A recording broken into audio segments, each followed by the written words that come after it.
What's up, everybody? This is T Hoodie in Japan, back for another video. It's evening time, as you can see. Usually I prefer to do my recordings in the evening time, but oftentimes I end up falling asleep before my kids does. And that's unfortunately the effects of when you get older. You have kids,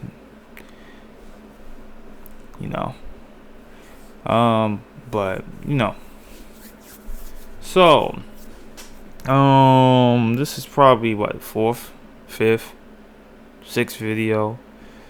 I believe in my last video I said I was gonna be doing things in a certain order from my experience, chronological order from my experience. Well, we're gonna throw that out the window, because what it turns out is that it's not really working out as I originally planned. But that's fine. So what are we talking about today? Today we're gonna be talking about food. Now, what I realized is that there was many things I want to talk about food when it comes to food, but I'm afraid, like my public transportation video, that might be a little bit too long. So in this video we're talking about food overall in Japan, and then maybe I'll go on to like things that's not really talked about as far as food is concerned. And what do I mean about that? We'll get to it. I'm gonna be going like more off script than my normal videos, so just bear with me. Hopefully everything's in a good, clear order, and I'm not circling back several times. But I'm just starting this YouTube thing, so practice makes perfect, and hopefully in future videos I get a lot better. So let's talk about the food in Japan. Now, before even beating around the bush, food overall is it's solid. It's pretty solid. There's gonna be specific Japanese food that I like, and maybe you guys like, and then there's others that like you might not like, and of course, and I don't like. And at the end of the day, it's all preference. But I would say overall that the food is pretty good. There is, like, despite this is Japan, and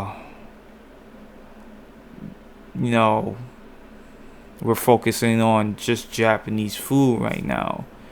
I think there's a good variety of food that you can enjoy and experiment with, and so on and so forth. Me personally, I'm a picky eater, so I'm not really the type to experiment. Certain textures and certain tastes I just can't handle. So I'm a very picky eater, to my wife's chagrin, but that's another story. So as I said, there's gonna be a whole bunch of variety of foods, different kinds of foods. Most people know about sushi. Most people know about ramen.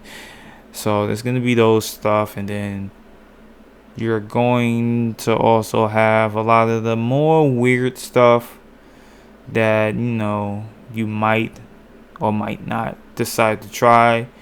There's gonna be things that you never heard of, because they don't really talk about that kind of food in anime and manga and stuff like that. Um, like for example, okonomiyaki, I believe that's how it's pronounced.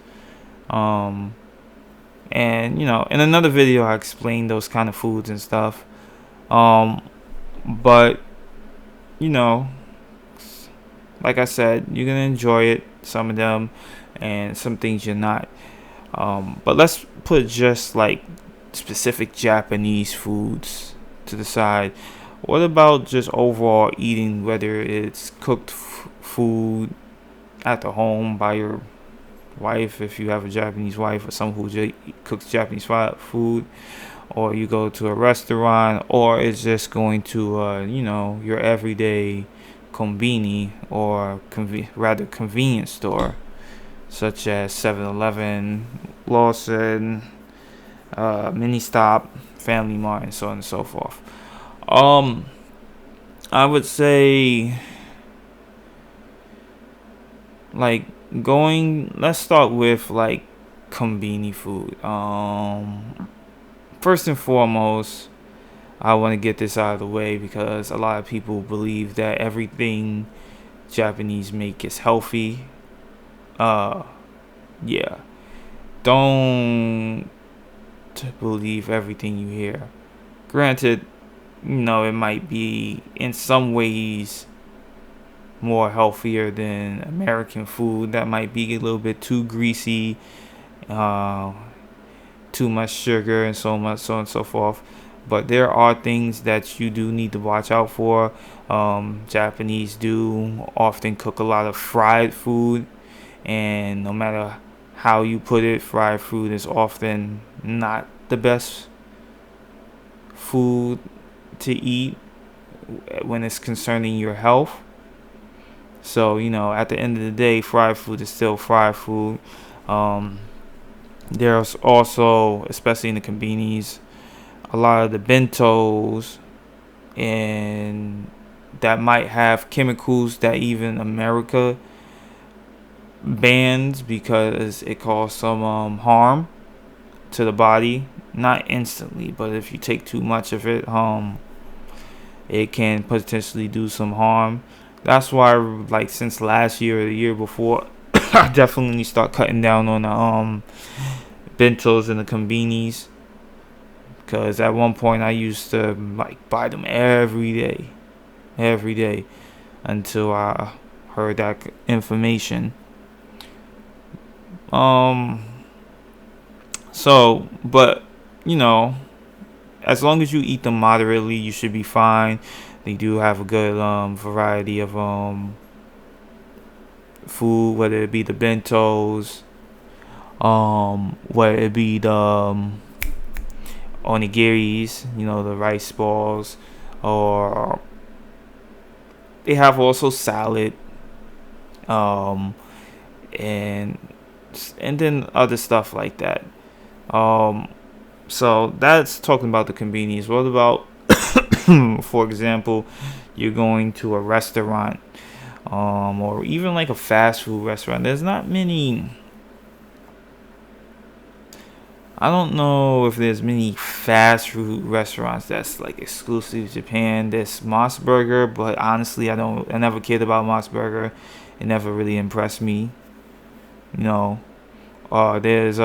First Chicken. Now, First Chicken, I'm gonna get back to, and when I start talking more about fast food restaurants in Japan, but I think I'm gonna do that in another video. But I absolutely love First Kitchen, and First Kitchen is connected to Wendy's, but we'll talk more about that later.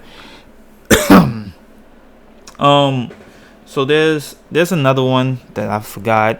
There's also like a steak place that I also forgot, because I believe it's in Japanese, and I don't remember the Japanese name for it. There's a lot of sushi places. I'm pretty sure you've heard about that. And the sushi places are usually great. I haven't been to one bad sushi place yet. And it's not like one big like luxury sushi place. We're talking about the the the average sushi place is where most people could go to and afford, and so on and so forth.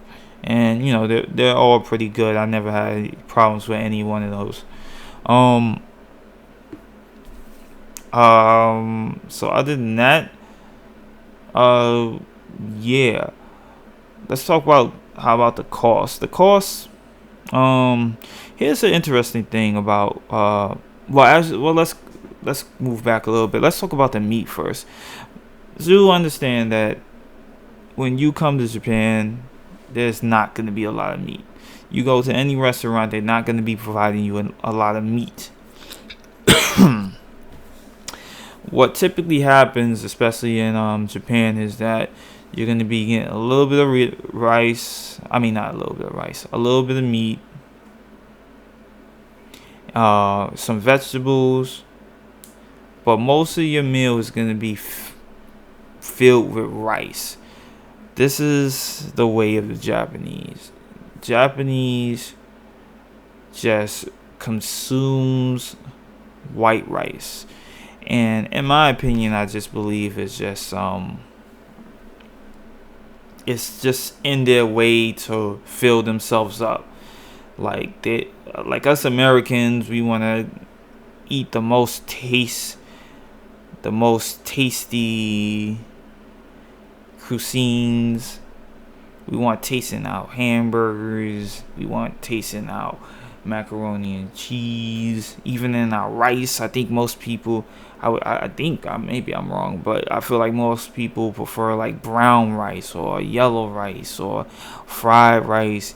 With a little bit of taste. But no, in Japan they mostly consume rice, which has the least bit of taste. But in my opinion, I just feel like they do that because it's guaranteed to be more filling. It's cheap. It's cheap than, for example, buying meat and stuff, and it's just extremely filling. I will say that the rice is pretty good, and this is for someone who don't eat a lot of white rice, at least alone. When I back in the States, if I'm eating white rice, I'm putting some kind of broth or gravy on it. But I have grown to like white rice alone. As you know, the white rice in Japan, all sticks together, so it's easy to use your chopsticks and grab a chunk and eat it. So, and I do think I could tell, even though it's subtle, I could tell the difference between certain rices, and I think Japanese rice is, in its own way, pretty unique. So I gotta give credit for that. As far as Japan, but when I was saying about cheap, unfortunately, rice is going up here for certain reasons. They want to blame it on foreigners, but the fact of the matter is that the farmers are old. It's been getting even more hotter in Japan's summers, and from what I'm told, due to the heat, less rice has been produced. So how that's gonna affect the upcoming years, we just have to wait and see, because rice is going up, and at one point people was fighting over rice because there was a supposed shortage. So, but then again, everything else is going up in Japan, as far as food and even everything else. So, but yeah, the cost of the food, despite that, the cost of the food is still reasonable. Weird thing is that here in Japan, vegetables, no, not vegetables, fruits are extremely expensive, especially compared to the States. A lot more expensive. Like grapes, for example, the best grapes they want to offer you, they go for like $16-$20 or something like that. And I'm not buying those. I don't have it like that. So yeah, if you're a big fruit person, you're gonna have to watch out for that because fruits are definitely expensive here in Japan. Vegetables, not so bad, in my opinion.